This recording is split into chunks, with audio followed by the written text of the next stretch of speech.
I kind of want to talk about a bit of recent news with various like people like VCs being tied in with like Epstein and all that stuff, and it got me thinking that, man, like when you're fundraising or when you're taking meetings with advisors, man, like sometimes you just go completely off social proof.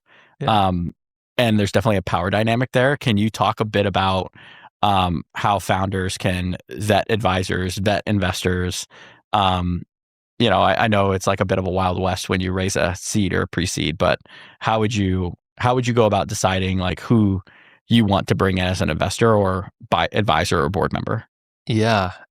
I do think so much of this world operates on like social proof and like um it's like as a early stage founder, it's like incredibly hard to like do to sort of really hold a line because sometimes you're like, hey, like this is the difference between like, my round closing or not, right? Yeah. Um and me making payroll or not. So Or you might just be so amped. You're like, oh yeah, my God, this amazing VC who's leading my round said that like I should go talk to this person. They're great. And it's like, totally. how do you even know?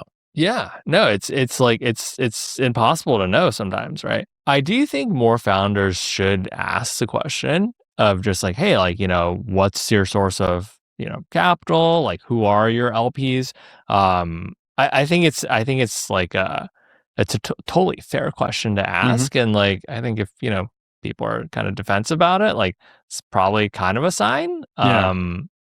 But yeah, I think it can be tough though in at the early stages where like there's just this like power dynamic where it's like if I don't close this round, Yeah. there's no business.